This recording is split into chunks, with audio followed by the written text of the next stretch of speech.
My name is Daniel Reeves. I am 34 years old. I teach history at a high school in Austin, Texas.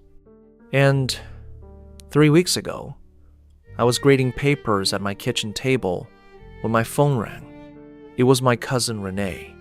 She sounded strange, careful, like she was picking every single word before she said it. She asked me if I was okay. I said, "Yeah." "Why?" She asked me where I was. I said Austin. "At home. Why?" And then she said 7 words that stopped my entire world. "Danny, we just came back from your funeral." I laughed. Actually laughed out loud, because I thought she was joking. I thought it was one of those dark family humor moments that nobody else would understand. She wasn't laughing back. That's when it hit me. My father, a man I had not spoken to in 4 years, had told our entire extended family, our church community, our old neighbors, everyone he knew, that I was dead. He told them I died in a car accident on a highway outside Austin. He held a memorial service. People brought flowers. People cried. People hugged my mother in a parking lot and told her they were so sorry for her loss. And I was alive in Austin, drinking coffee, watching the news. Absolutely fine. I need you to understand something before I tell you the rest of the story. My father did not do this in a moment of rage. He did not do this because he was drunk or grieving or confused. He did this on purpose. He planned it. And the reason he did it is because he could not accept who I am. Growing up in Dayton, Ohio, my dad was the kind of man who needed to be the most important person in every single room. Not loud about it, not obvious, but you felt it. Like a low hum underneath everything. This constant quiet need to control whatever story was being told about our family. Gerald Reeves was a deacon at our church. He coached Little League for 12 years. He ran the neighborhood association like it was his personal kingdom. To everyone outside our house, he was solid, dependable, a real stand-up guy. Inside the house, it was different. Everything was about image. Everything was about what people would think. If my grades slipped, it wasn't. "Son, are you struggling?" It was. "What is this going to look like?" If I disagreed with him at dinner, it wasn't a conversation. It was a threat to his authority. And his authority was non-negotiable. I learned pretty early to keep my head down. Stay useful. Don't embarrass the family. That was basically the entire rulebook of being Gerald Reeves' son. The thing that finally broke everything wasn't dramatic. It never is, right? I was 29 years old. I had been quietly seeing a guy named Marcus for about 2 years. I wasn't hiding it exactly.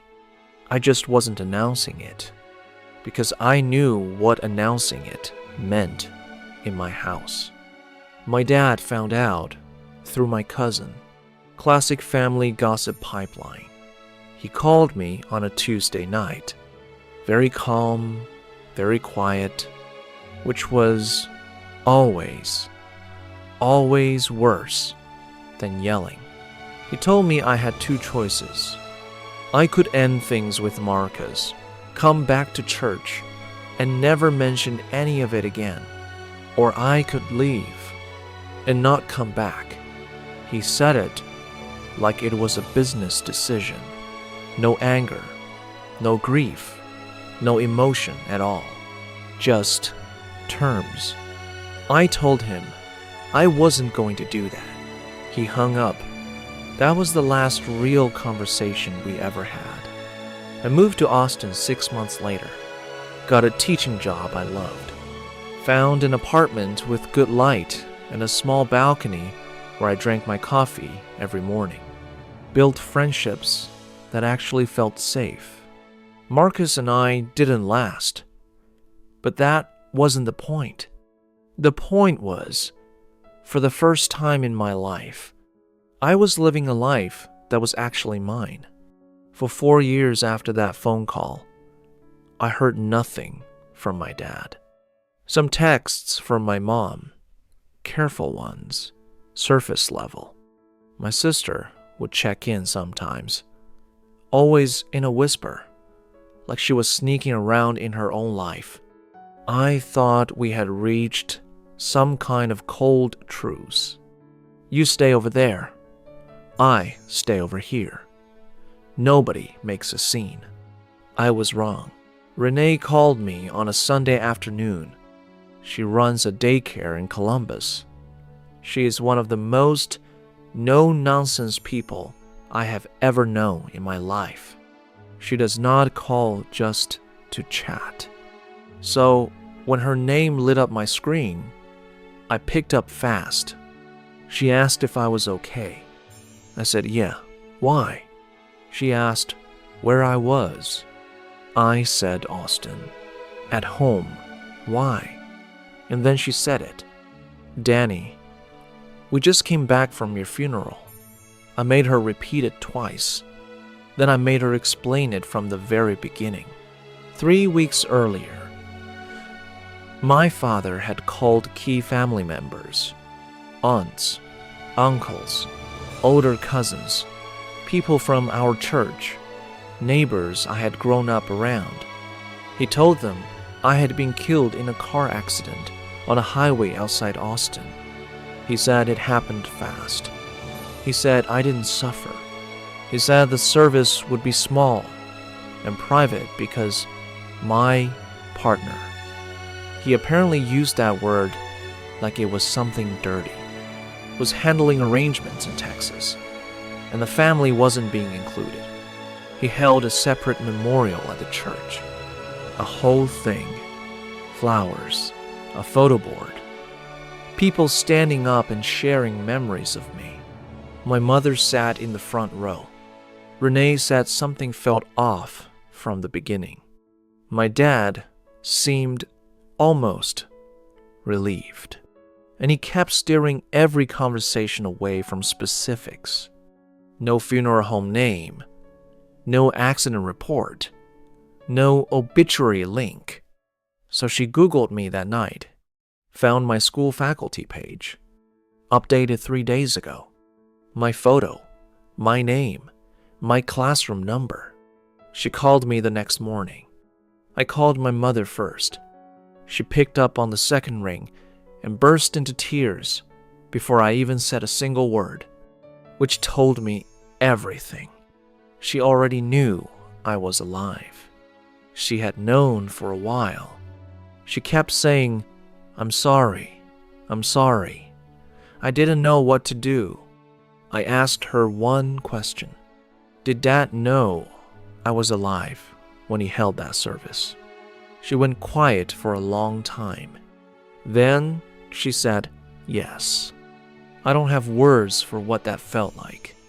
It wasn't anger exactly. It was something colder than anger. The slow realization that someone who was supposed to love you looked at his entire community, looked at his own wife, looked at 30 years of relationship, and decided that erasing you was easier than admitting you existed. I called him that night. He picked up. I said, I heard you buried me. He didn't deny it. He didn't apologize. He said, and I want you to really hear this. He said, as far as this family is concerned, the son I raised is gone. I stayed quiet for a moment. Then I said, you're right about one thing, Dad. He is. And I hung up. Word got out fast. Renee wasn't the only one who had started asking questions. Within 2 weeks, the story had spread through the same church community. My father had spent 30 years carefully building his reputation inside. People were not okay with it. The deacon board held a meeting. My dad resigned before they could ask him to leave. Several families stopped attending that church entirely. His closest friends, people who had been to his anniversary dinners for 20 years, cut contact completely. My mother left him 4 months later. She's staying with her sister in Cincinnati now. We talk on the phone twice a week. It's new. It's fragile. It's more honest than anything we ever had before. And I am choosing every single day to protect it. My sister is in therapy. She had known about the fake memorial for weeks and been completely paralyzed by it. That kind of damage takes time to untangle. I know that better than anyone. I didn't press charges. A lawyer friend told me I had real options: defamation, emotional distress, potentially more. I thought about it hard, but in the end, I decided the court of his own community had already done more damage to him than I ever could. He lost his position, his reputation, his marriage, his entire social world. Everything he spent his whole life carefully building and polishing and protecting. All of it because he thought erasing me was cleaner than accepting me. I think about that memorial service sometimes. All those people standing around a photo of me, grieving, saying kind things, remembering moments from my childhood. People who watched me grow up and deserved the truth. My dad stood in that room and performed grief for a son he had simply decided to delete. That is not a father who lost a child. That is a man who chose his reputation over his own son, and then tried to make that choice permanent.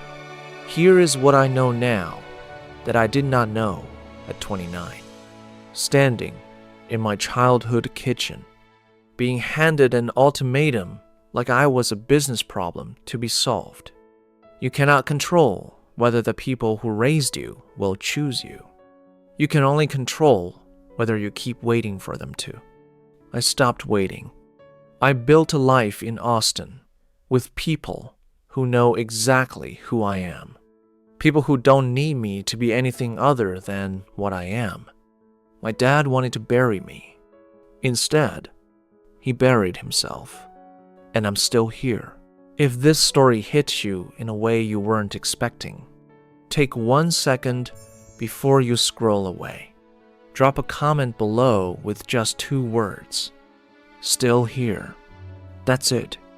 Because I want to know how many of you understand this feeling, and if you've ever walked away from someone who was supposed to love you, or if you're still trying to find the courage to.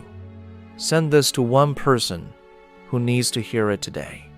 Stories like this don't get told enough, because the people who lived them spent years being told they were the problem. If you want to hear more real stories like this one, subscribe. No fluff, no filters. Just the truth that people are finally brave enough to say out loud. I'll see you in the next one. Take care of yourself.